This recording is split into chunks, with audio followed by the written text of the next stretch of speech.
Good morning. It's Tom Padula from TomPadulaTV on YouTube and Insegna Booksellers. And this morning is a lovely morning, and we're going to do World History. Program number 53. Time goes fly. And this is Thursday, the 20th of October, 2022. And we proceed from where we were last week in terms of, covering the various aspects that I present during this time each week. Just on a reflection, there are a lot of people who are watching as well occasionally, especially during the week, not when I actually presented. This podcast is, it can be used quite to encourage your friends, to get involved in the history and enjoy the wonderful times you can have looking at the past and looking at the various areas of the world in which humans have lived and have died as well. But it's the world is an interesting place, and I notice on YouTube in the documentaries there's a lot that is being shown at the moment that you can choose from. But my actual podcasts, these presentations, welcome to Joe Christensen. These podcasts are important in the sense that they can give an idea of how to approach the world history from the point of view of covering various areas of the world. Now, as we move on, I will cover all of the continents. So far, it seems as if I have not neglected the Africa and some parts of Asia too, etc. These will come as we move along. So I really do encourage you to ask your friends, to share my work, because I do put a bit of effort in it, and it's worthwhile seeing how each area that I cover develops. It's just an introduction, and then you can go further with it. What else is there? I was thinking too, I'd love to do some music, Australian music, for example, the bush music. But there, if I use them, maybe then I can do what I want to do in terms of sharing my work. These particular presentations will continue. We'll probably check up. I'll probably encourage you to look up some of the music, some of the Australian bush music when I present my. The clips and the photos from my trip to Darwin, to Catherine, Broome, and Perth, and everything in between. So that's one. The other one is, of course, Australia has many good writers, and I've just concentrated on two of them. For the moment, and Banjo Paterson and Henry Lawson, because they are the quintessential Australian writers of colonial times in the 1880s, 90s, early 20s. Banjo Paterson was quite a character, a true Australian. Henry Lawson too. He wrote poetry, and today I'm going to finish off, or maybe in the next couple. Well, I think, I'm not quite sure, but we could be finish off what I've been presenting about. What is it? Let me have a look. Let me have a look. Here, Henry Lawson. That's the book here, okay? And it's the Bush Undertaker. That's what I was, what I've been reading from, and you can look it up as well. So We're very lucky to have these facilities with us, your iPhones, iPads and computers, everything. But above all, we need to keep our enthusiasm and interest up and try to use the old brain cells as much as we can. Okay, on that note, I'm going to start from here, from where we left off last week. We're talking about the Crusades. Okay, so what happens with the Crusades was that the East and West came together. The Middle East, the rise of Islam. So here it says Arabs learn quickly from conquered peoples. So let's have a look. We looked at the rise of Islam and the spread of Islam in the early Middle Ages. Okay, so here we go. It is important to remember that the Arabs were just as quick to learn from the more civilized Eastern peoples whom they conquered as the Semitic men of Akkad had been to learn from the Sumerians more than 3,000 years earlier. Now, I probably wouldn't have put it like this, but when you read, that's what you get, especially with old books. The prejudices of their generations come through. It's unavoidable, so please forgive. Indeed, during the latter part of the Dark Ages, and for most of the Middle Ages, science and learning flourished more under the crescent, the banner of Islam, than under the cross. The crescent is the banner of Islam, and the cross is the one of the Crusades. And they make a big issue of this in the various series that I've been watching on Netflix. Here we go. Arabic arithmetic, algebra, astronomy and chemistry.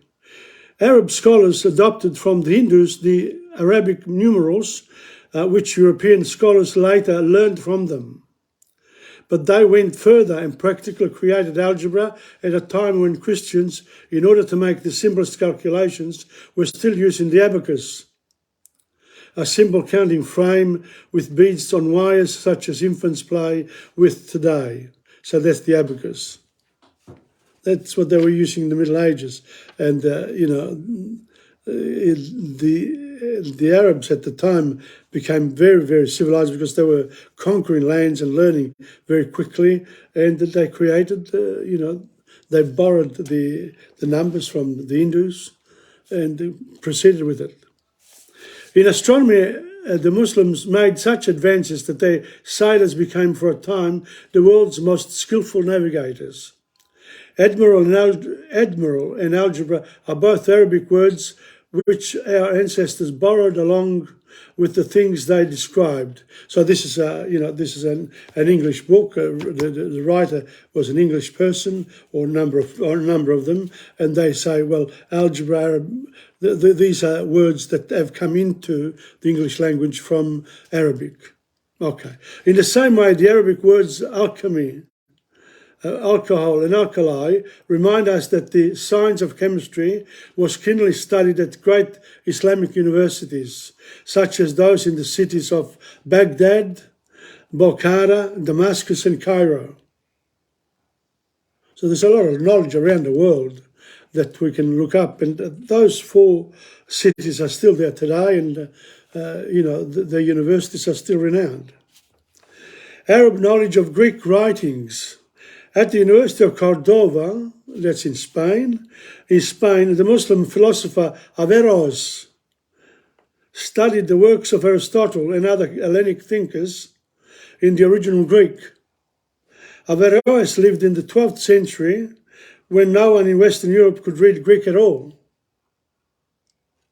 So Averroes, look him up. I will too. Muslim architecture, craftsmanship and farming. In other ways too, the Muslim lived a more civilized life in the Dark and Middle Ages than did our own ancestors, in other words, people from Europe. They created fine buildings such as the Alhambra in Spain, many parts of which may still be seen in Spain. Alhambra is beautiful. And rich men's houses were furnished with beautiful pottery, glassware, silks and carpets at a time when armfuls of rushes were the only floor coverings to be found in the greatest castles of Europe. Arab farmers too in those days knew far more about irrigation and fertilisation of the soil than did the ignorant peasants of Europe and their scarcely less ignorant baronial masters. No, come on. This, look at this now. The Arabic lands, scarcity of water. So you need irrigation, etc. Southern Spain, you need irrigation. Whereas in the north, it rains all the time. Irrigation wasn't as important as in those areas there. But, and again, this writer is an admirer of the greatness of Islam, really. Slavery and poor life of women in Islam. Slavery and poor life of women in Islam. Well, from what I know, some of the women live very well because they get, but it depends on what you're looking for in life. Yet, in other ways, perhaps the Muslims were not so much to be admired. Following the teachings of the Quran, Mohammedan women were kept practically as prisoners by their husbands. And while slavery in Western Europe gave way more and more to serfdom, it continued unchecked in Muslim lands. So there are some issues there with, with societies, both in Europe and in the Muslim world. Yes, I think I'm going to stop there because the next one is, there's too much of it. So the reflection here is to compare Europe at the time and the Middle East at the time. And you look at society, the way it worked, you look at the laws of the land, the religion, the fanaticism almost of the religious groups in various areas of Europe and in the Middle East. So, the idea of, religion being a very strong leader in social mores.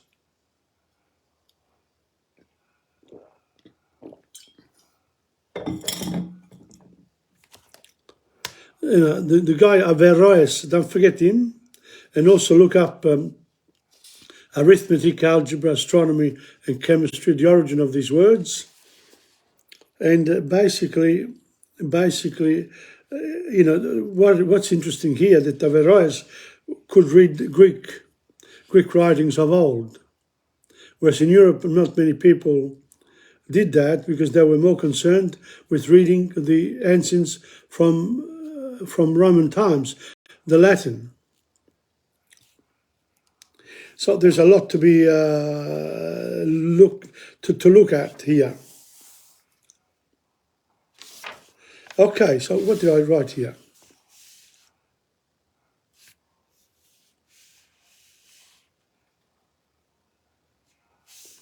Yes, that's it.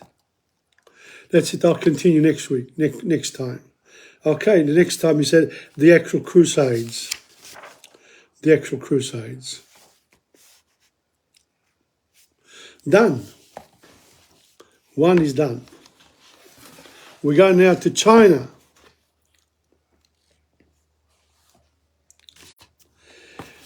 Now, this is the reforms of Emperor Xiaowen. Xiaowen. The Toba tribe, who had established in the northern Wei dynasty and reunified the north, was an outstanding Xianbei ethnic group. Now, I'm watching at the moment the Empire of Qin on Netflix. Very interesting, and they talk about the Wei dynasty and the Qi dynasty as well, the Qin dynasty. But that's where the word China comes from. The early Tuba, the early Tuba tribe lacked housing, language and the law. Pretty rough. During the period of the Wei and Jin dynasties, they travelled to the nomadic grasslands south of the Yinshan mountain and became the leader of 36 Xianbei tribes and began to settle in agricultural production and grow up. In 386, Toba Gui inherited the crown and changed the name of the country to Wei, W-E-I. In 439, Emperor Taiwu Toba Tao unified the north and ended the state of separation that had existed for over 100 years. However, the early Northern Wei dynasty's reign was in an unstable condition, and key to consolidating their ruling was to accelerate the reform of Xianbei customs and learn from the Han people, the Han dynasty in China, southern part of China. Emperor Xiao Wen Tuba Hong of the Northern Wei was a prominent statesman. He realized that it was necessary to absorb the advanced culture of the Central Plains and reform the Xianbei backwards customs in order to consolidate the reign of, their reign. I want to bring this closer. Just 1 second. Will I stuff it up here? We'll see what happens. Okay.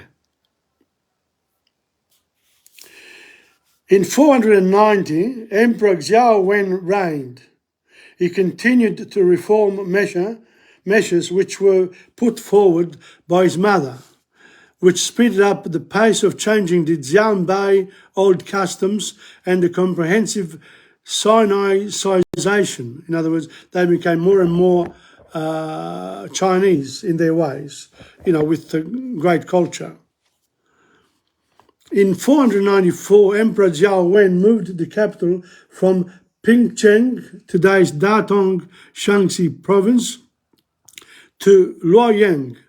Again, the geography of China we need to learn more and more. After moving the capital city, Emperor Xiao Wen implemented a series of reform measures. The main reform measures included reforming the civil service system. Always a strong bureaucracy is important in an empire. And we have strong bureaucracies now in our own democracy. Requiring all the Xianbei people to wear Han clothing. Requiring officials under 30 years of age to speak Chinese.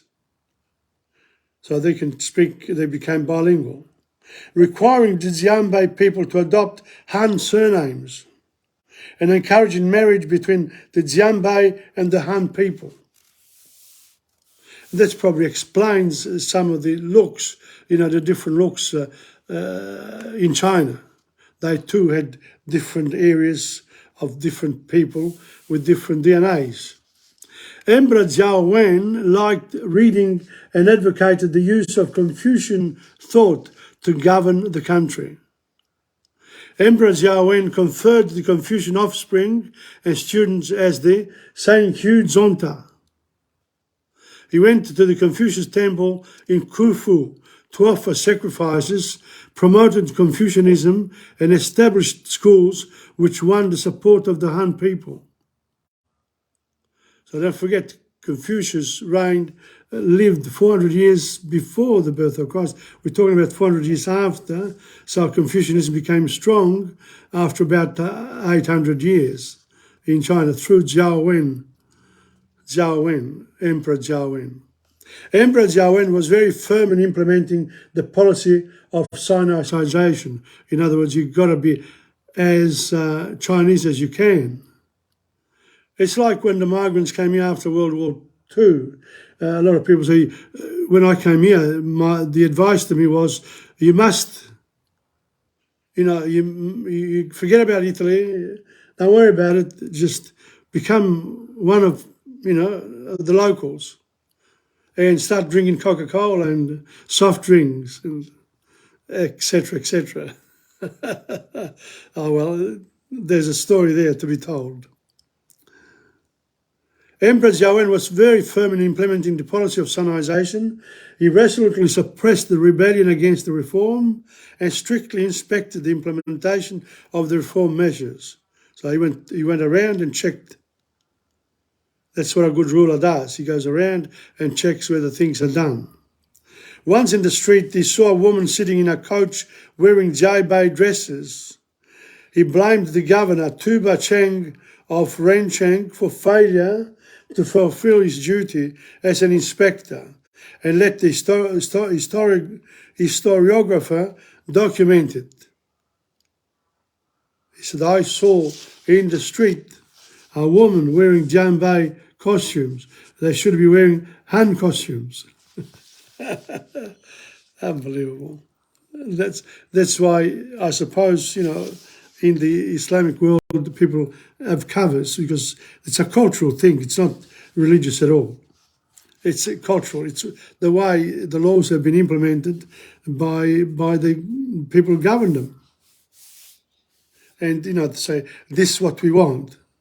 That's how our society, should function.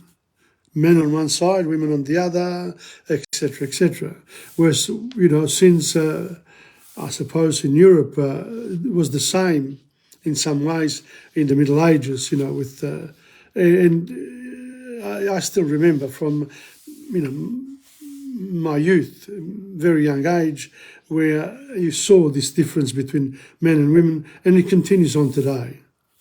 So we're trying to, have equal rights for everybody, and we do have, but implementing every single aspect of what we think should be is very difficult.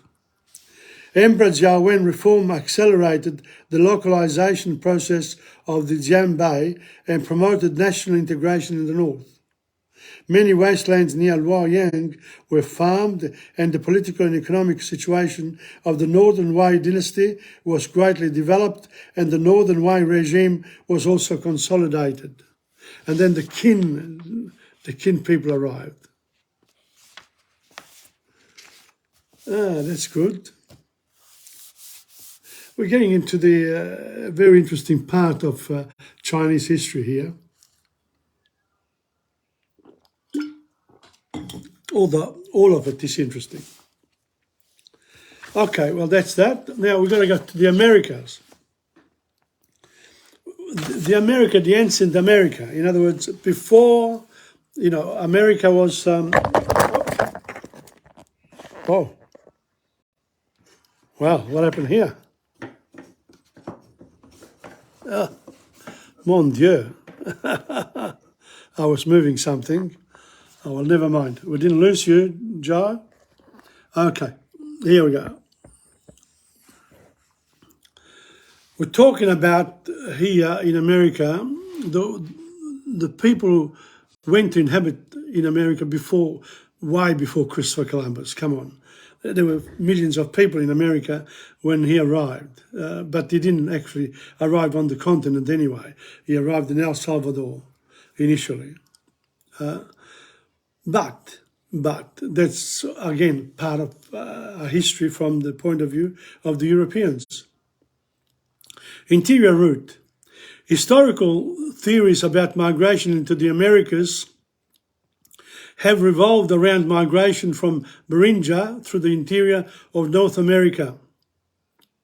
The discovery of artifacts in association with Pleistocene faunal remains near Clovis in New Mexico in the early 1930s required extension of the time frame for the settlement of North America to the period during which glaciers were still extensive. Welcome to Frank Manzaka. that led to the hypothesis of a migration route between the Laurentide and Cordilleran ice sheets to explain the early settlement. We're talking about, the northern part, near the polar regions there, the Alaska and the other side, Greenland, all that area there, where people came from the north into, and the animals too, during the ice ages. And that's how they came to America. So, but the studies now want to go further. They want to discover more details. The Clovis site was host to a lithic technology characterized by spear points with an indentation or flute where the point was attached to the shaft. A lithic complex characterized by the Clovis point technology was subsequently identified over much of North America and in South America. The association of Clovis complex technology with late Pleistocene faunal remains led to the theory that it marked the arrival of big game hunters that migrated out of Beringia, then dispersed throughout the Americas, otherwise known as the Clovis first theory. Chasing the big animals, attracted the people from the north of America to the rest of the Americas, right down to the south. Now we're going a bit further here. Recent radiocarbon dating of Clovis sites has yielded ages of 11.1 thousand to 10.7 thousand years before the birth of Christ, 13 to 12.6, around between 10 and 15, I'd say. Somewhat later than dates that arrived from older techniques. The older techniques said, it was way before. The re-evaluation of earlier radiocarbon dates led to the conclusion that no fewer than 11 of the 12 Clovis sites with radiocarbon dates are problematic. So we don't really know. And should be disregarded. Including the Types site in Clovis, New Mexico. So even though, some of the archaeologists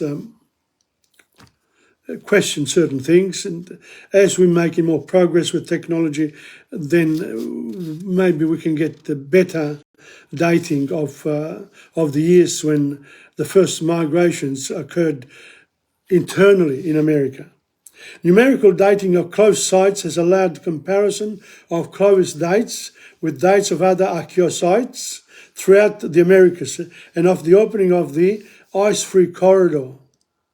Both lead to significant challenges to the Clovis first theory. The Monteverde site of southern Chile has been dated at 14.8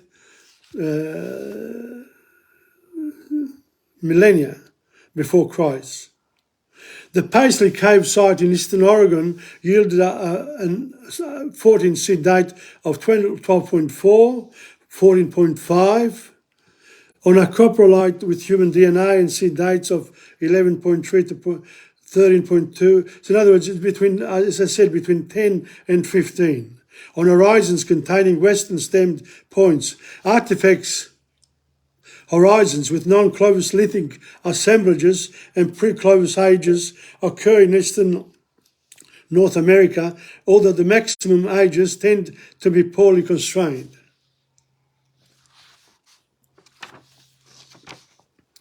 So the comparisons here as between animal remains, some of the artifacts, some of the bones of people, and that's how they're sort of working out when America was first, the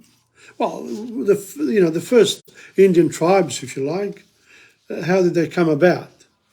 Geological findings on the timing of the ice-free corridor also challenge the notion that Clovis and pre-Clovis human occupation of the Americas was a result of migration through that route following the last glacial maximum.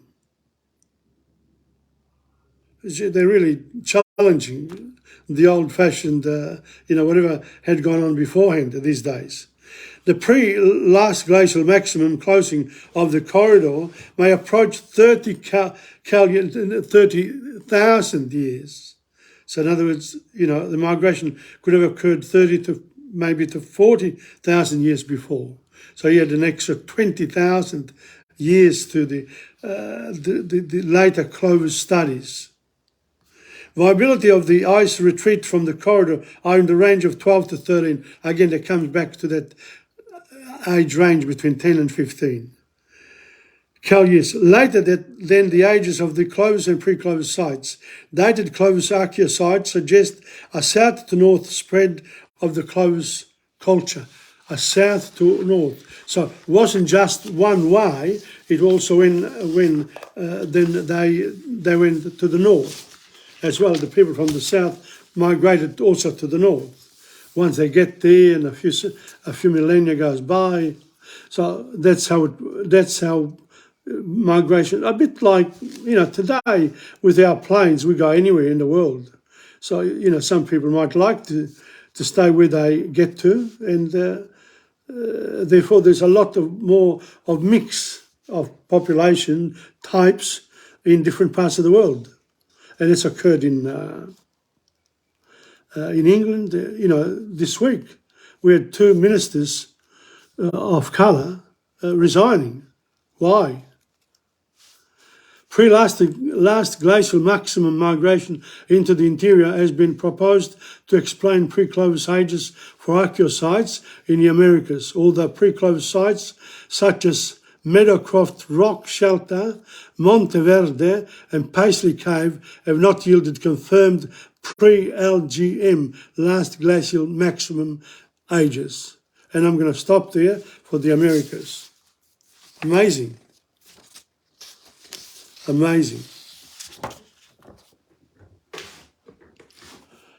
Yes, now I'm just reorganising myself because I dropped something, and therefore what I'm going to do now is reorganise and get back to my computer as well. Otherwise I won't be ready for you. Oh well, never mind. It's okay. Let's go to our friends here. We're going to do now, before the invasion, we've done so far quite a lot relating to the indigenous people of this land, of our continent. So we've got a long time, the land and the people, water and food, weapons and tools, canoes and containers, life, sacred meaning, families and groups, childhood, women and men, death and mourning, health and medicine. Not bad. It's quite a, it's quite a study, really. Now we got to keeping the laws. How did the indigenous people of Australia keep the laws that they made? How did they, force the others to do it? How are we going for time? Oh yeah, that's still all right.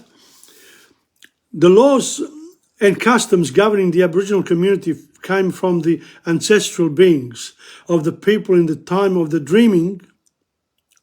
The dreaming time is important for laws as well. In the Kimberleys in Western Australia, it was said that the laws came from the Wangina. Wangina made the earth and sea and everything. He made people and gave them their land. He told them to follow his laws, and they did for thousands of years. They're the spiritual masters of the indigenous people of Australia. The original, the Wangina. I was going to show you a picture of this Wangina. There it is there. That's the Wangina.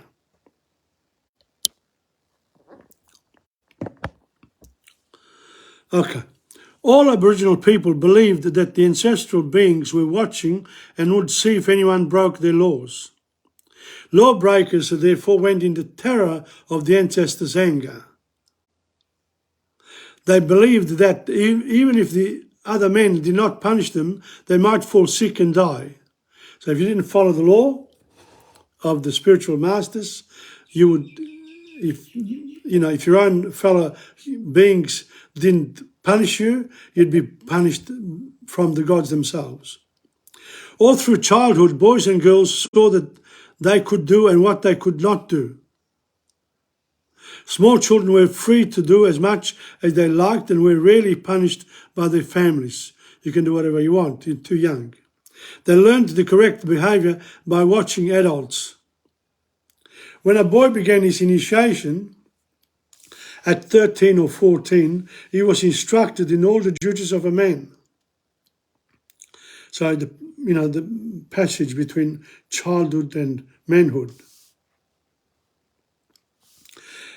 A specially chosen older man took care to explain the laws in detail and also the penalty for breaking them. In the same way, a girl was taught by older women how to behave properly as wife and mother. The main jobs for women throughout history, wife and mother. A good hunter, a ritual leader, or a doctor was the ideal type of a man. The ideal woman was a good gatherer, a loving mother and wife. She could become in time a leader in the women's rituals, a doctor or a midwife. Anyone who behaved badly in some minor way was punished but first gentle means would be used to point out mistakes. You can't do that, you can do this, but then if you persisted, well, you can't do that, and then they lose patience, and then boom.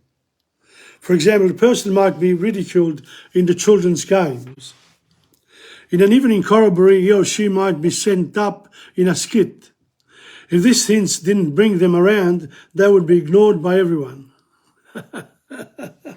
You're not listening to us, so we're just going to put you aside.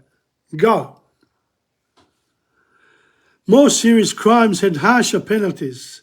The offender was wounded in the thighs or executed, and sometimes with no burial. He was left to lie on the ground, food for dingoes and crows. Wow. I'm going to stop there. So from, being told what to do, and a person doesn't do it, and gets ridiculed, and then they get hurt, and if they still persist, they get executed. And to punish you even more, you don't get buried, you get fed to the dingoes. Not a bad way. Is it tough? Yes, it is. But, the people look like they're probably like wolves in sheep's clothing, as they say. Some people are, still today. Yep. Wolf in sheep's clothing. But the law is a straitjacket. You have to follow the law. And unless a law is changed, you have to follow it. That's it. The laws, even though they are unreasonable, is what the governments establish, and people have to follow. Do we? All the time? Well, it depends. Okay. That's why our prisons are full of inmates, and inmates, women as well.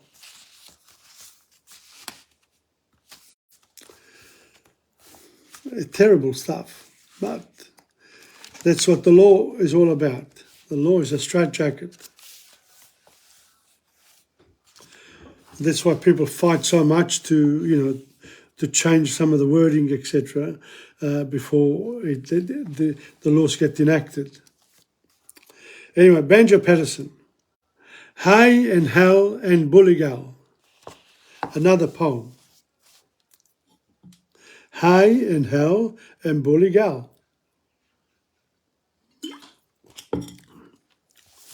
You come and see me, boys, he said. You'll find a welcome and a bed, and whiskey any time you call. Although our township hasn't got the name of quite a lively spot, you see I live in Bullygal. It's a bully gal. Bully gal. Is it bully and then gal? Who knows? And people have an awful down upon the district and the town, which worse than hell itself they call. In fact, the saying far and wide along the Riverina side is hay and hell and bullygal. No doubt it suits them very well to say it's worse than hay or hell. But don't you heed their talk at all. Of course there is heat, no one denies, and sand and dust and stacks of flies, and rabbits too of bullygal. But such a pleasant, quiet place, you never see a stranger's face. They hardly ever care to call. Nobody visits bullygal. The drovers mostly pass it by. They reckon that they'd rather die than spend a night in bullygal. The big mosquitoes frighten some. You lie awake to hear them hum. And snakes about the township crawl. But shearers, when they get their check, they never come along and wreck the blessed town of bullygal. That's why the shearers, when they got their money, they wanted to, do whatever. But they never came to bullygal. But down in Hay, the shearers come and fill themselves with fighting rum, and chase blue devils up the wall, and fight the snaggers every day, until there is the juice to pay. There's none of that in bullygal. Of course, there isn't much to see. The billiard table used to be the great attraction for us all, until some careless drunken curse got slipping on it in the Spurs and ruined it in bullygal. So they only had oh God, a billiard table that was ruined by the Spurs. Just now there is a howling drought that pretty near has starved us out. It never seems to rain at all. But if there should come any rain, you couldn't cross the black soil plain. You'd have to stop in bullygal. We know that today, don't we? We'd have to stop with bated breath. We prayed that both in life and death, our fate in other lines might fall, or send us to our just reward in hay or hell. But gracious Lord, deliver us from bullygal. That's very good. Hay and hell are two towns, and bullygal is the third one. So that bullygal gets, gets to be put aside. Good poem. Now we got to the bush undertaker, and I'll continue from where we left off. But before I do, let me see. I don't know whether I should do. I probably won't do the whole lot. And up to here. Okay.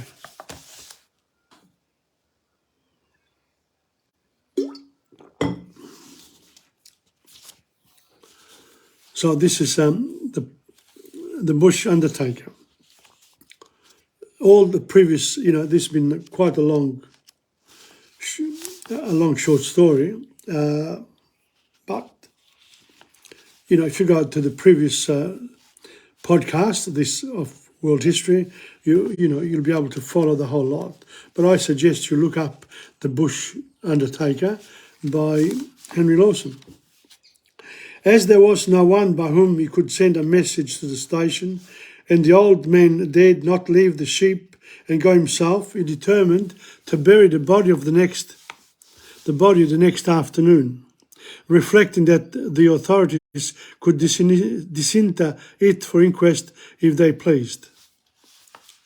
So he brought the sheep home early and made arrangements for the burial by measuring the outer casing of Brummy and digging a hole according to those dimensions.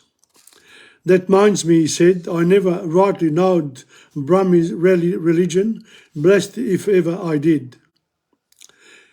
How some never, there's one third thing certain, none of them their pioneer-fingered parsons is a going ever take the trouble to travel out into this God-forgotten part to hold service over him, seeing as how his last check blued, but as I've got the funeral arrangements all in me, my own hands. I'll do justice to it and see that Brummy has a good, comfortable bearing and more impossible. That was in slang. I don't know how I managed that one.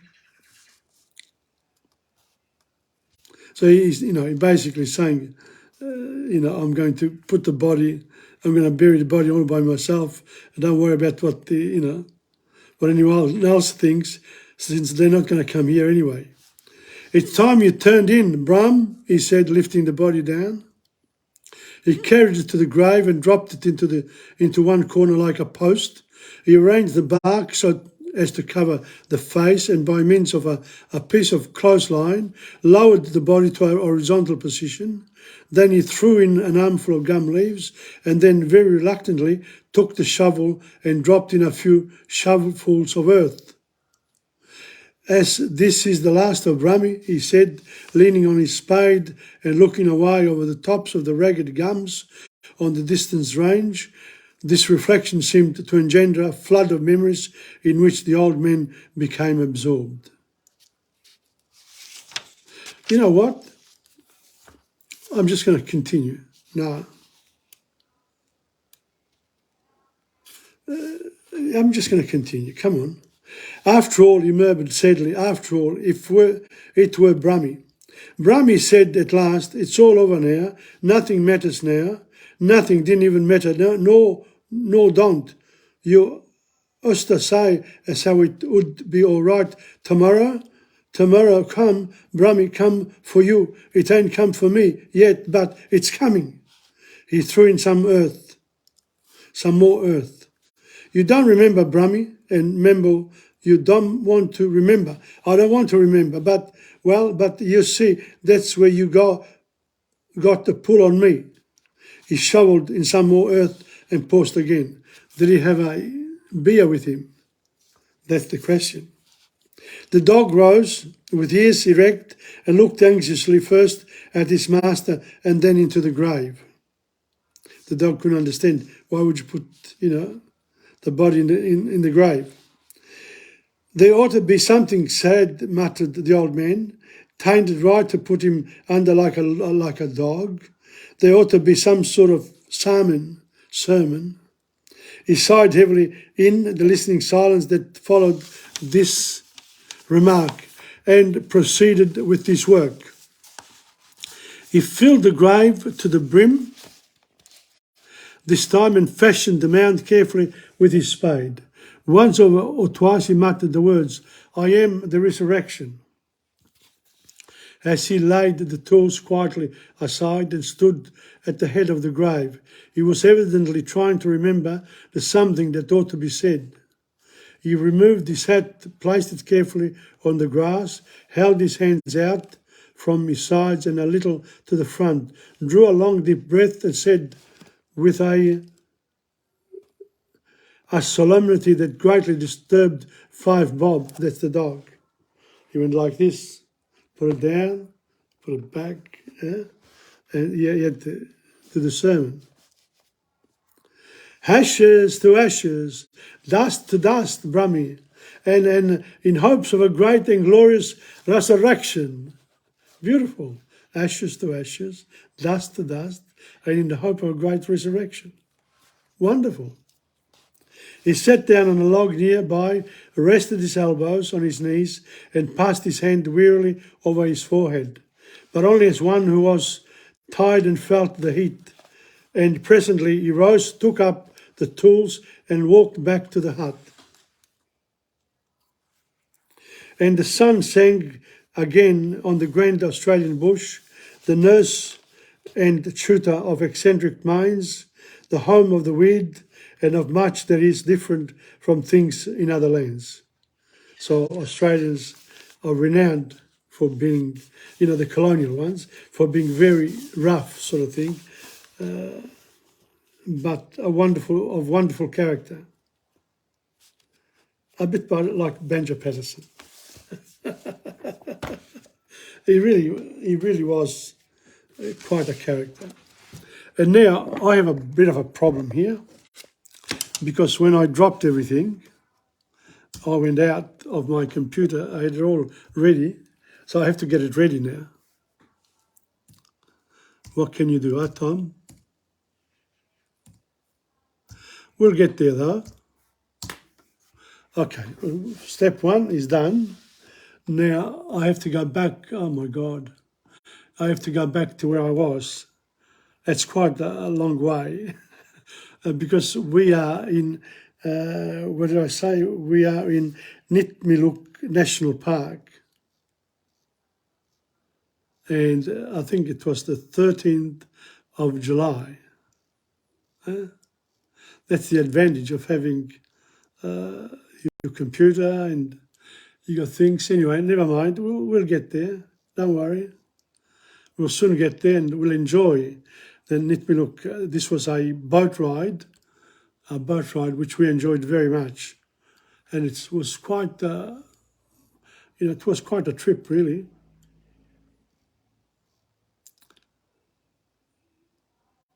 And that was, one of the highlights, really, of the trip.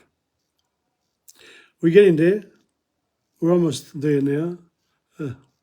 20th of July, yeah. Another few days. But in those days, didn't I take a lot of footage and film? My God. Never mind. Okay, well, we're getting there now. Very soon. Here we are. Let me see. No. Yes. No. Oh, gosh.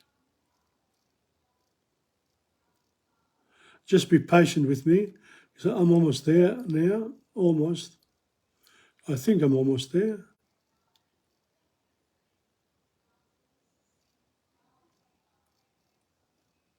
Here we are. Yes, I found it. So here we go. We left off last week. Here we are in Nitmiluk National Park, and here we are. Enjoy. There you are, Giuseppe and I, and now we go into the next bit. That's what we were looking at. Yeah, enjoy. And you can put that paste when you cut some sores and abrasions to help keep out any nasty infections. My favourite trick with those green leaves is you take a big clump of them. You don't put them on your campfire. Because you put green leaves on your fire, it's going to create a big yellow of white smoke. If you dance around that smoke for a minute or two and cover yourself in that scent, it will work like a natural insect repellent and keep all the mozzies away. And I'll tell you now, it works much better than any bushmeat array you can buy on the shelf. It's very, very impressive. It works really well. Questo è bianco. In the area. The most predominant plant we have on the river's edge here today, though, along the Catherine, see what we've got coming up on the left-hand side again, with the really long skinny trunks and the long spiky green leaves, look like a big pineapple top essentially. At the base of the trunk, check it out, they've got lots of small little root stems. Now this tree here is called the river pandanus.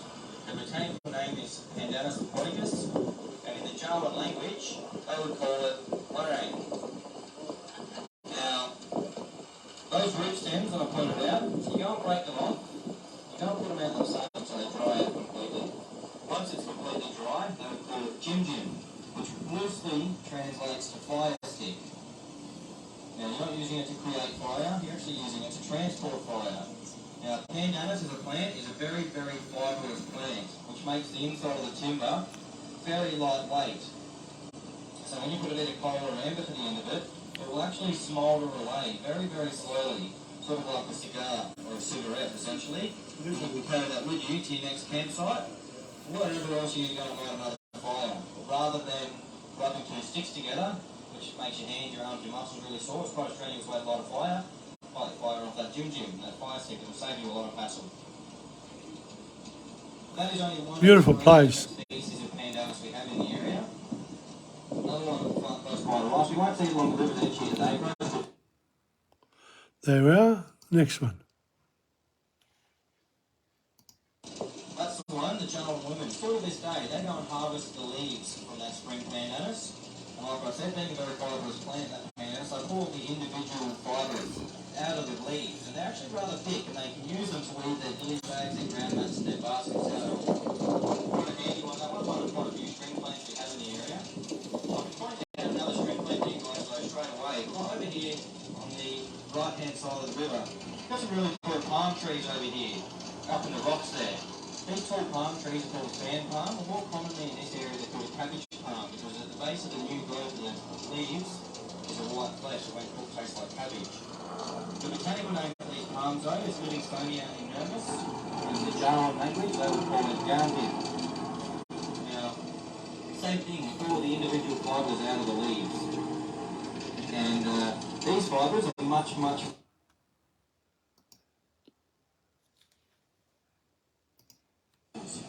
for the pandanus baskets. It's a much more malleable string, that one, much bendier than the pandanus string. Just starts to go to show you though, just how resourceful the Jawan people were at using their surroundings. Every single plant that you lay eyes on today, and I mean every single one, had a Jawan use.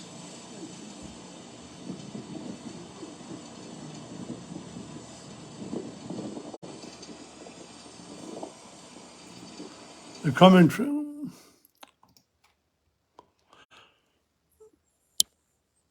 commentary finished, but of course, the boat kept going. So here we go. The tree was much darker. Oh no, still going. Directly on the right-hand side here now. That tree with the dark blue green leaves is called a freshwater mangrove. The botanical name for that freshwater mangrove is Barringtonia acutangula, and in the Jawan language, they would call it menyal. The menyal roughly translates to fish poison. And they are using it to catch fish, just not actually poison them. What they're doing, they're going to take from one of those trees back there, they're going to strip it completely of all of its leaves and bark. You might even grab 2 trees worth, you need quite a bit of it. And you're going to semi-crush up all that debris and jam it into a few dilly bags.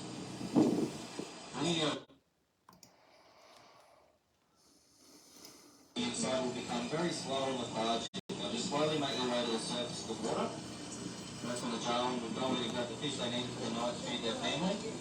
And absolutely no more than what they needed to feed their family, because they didn't have fridges back in the day, and they absolutely hated wasting food.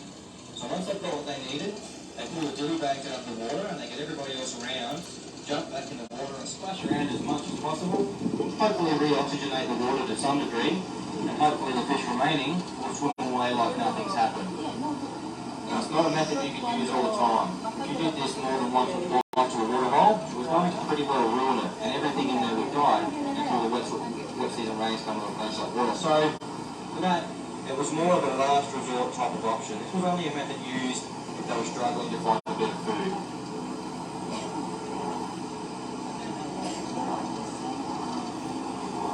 Look how beautiful, huh? There's a big river.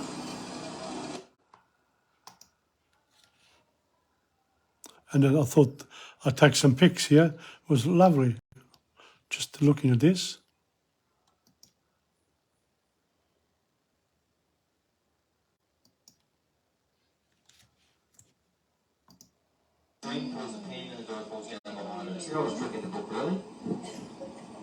And those 2 crocodiles that we caught in February of 21, they were both relocated back down to the daily.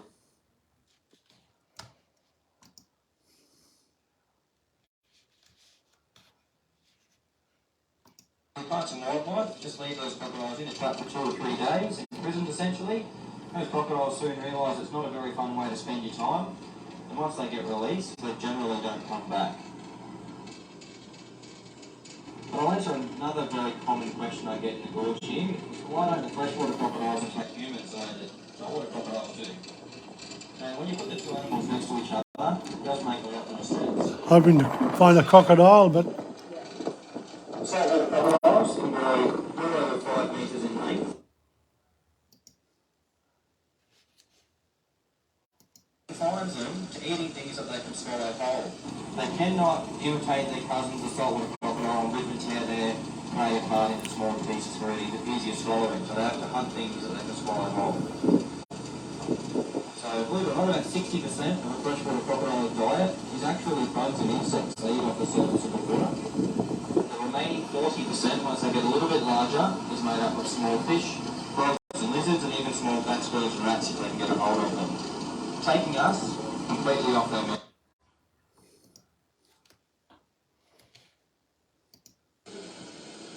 Now that bite is going to hurt a lot, absolutely. It's very painful. Won't cause the most damage. You get a few pin holes in your arm or leg, wherever you've bitten. You will get some teeth stuck under your skin. And what will cause you want to work later on is a really nasty infection from the bacteria in their teeth. It's not something you want to deal with. Now, we've been running tours in the gorge here, swimming tours in kayak for well over 50 years. And in that time, we've not had a single crocodile attack in all those years, not one.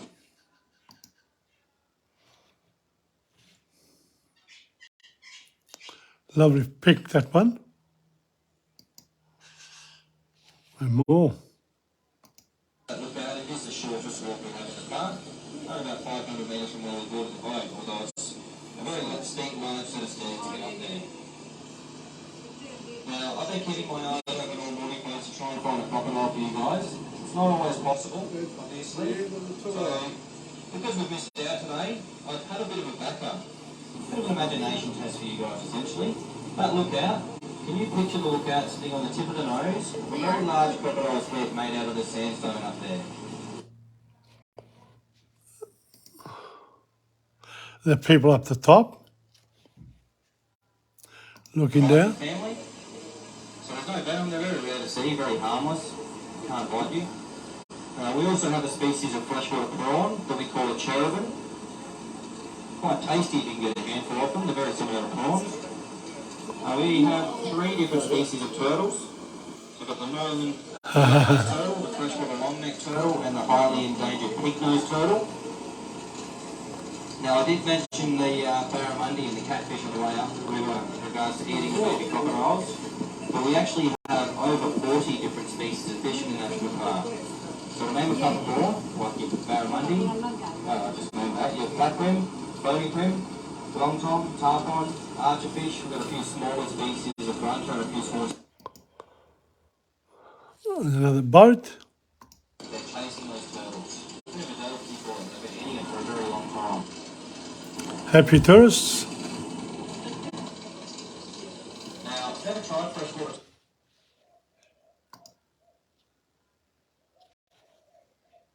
And it's called that because it's 17 miles upstream from the very first settlement of Catherine, which is closer to the township at a place called Knox Crossing. That's where we stay. 17 mile here, unlike We're approaching the end. lakes in the area that will dry up completely during the dry season because they are completely rain fed. 17 mile here is fed from a series of springs and water seepage out of the plateau, meaning it's going to continue flowing all year round, albeit in some places just a trickle. That's the person who took us around. There is, with his boat. Beautiful. Burraway Loop and Southern Walks Trail. Now this is, we got to the next lot now. This is still Nitmiluk National Park. It's called Catherine Daly, Australia. Okay. Here we go. Burraway Loop.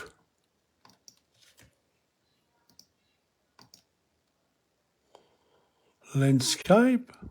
Bit of reading.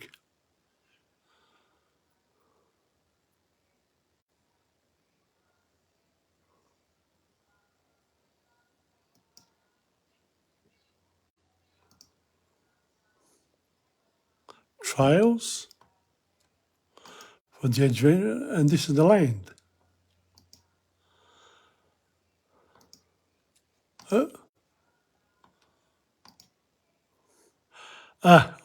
This tree here, baobab tree, I thought was wonderful. And then as we moved along, there were thousands of them. I got so excited with this first one, I couldn't believe it. Afterwards, when I saw all the others, Beautiful. Baobab tree. These are the types.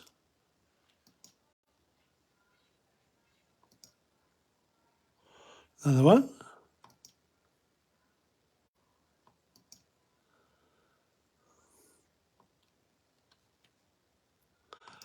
Catherine Daly. Oh. Back on the road. Now we'll be doing quite a lot of this. Look at this went on for miles and miles.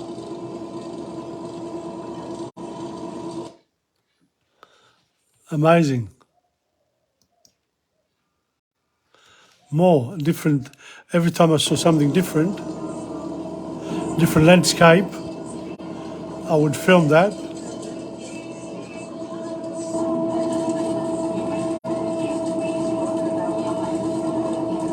Also breaks the monotony of the bus.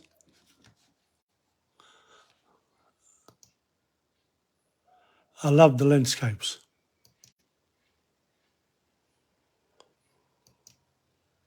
And I thought that the taking photos of this would be better than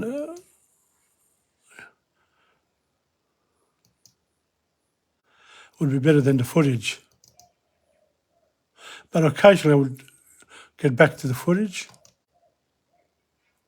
So the photos are much clearer.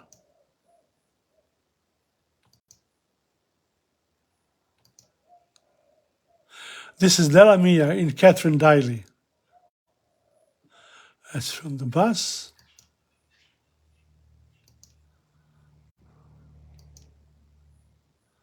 Different landscapes. A bit more of the...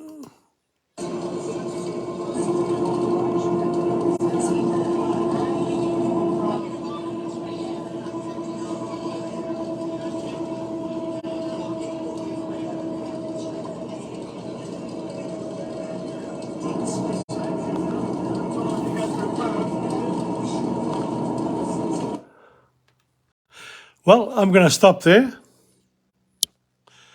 It's 12:31. I'm going to stop there because it's a good one to stop at. Yes, and I'll continue next time. Oh, no.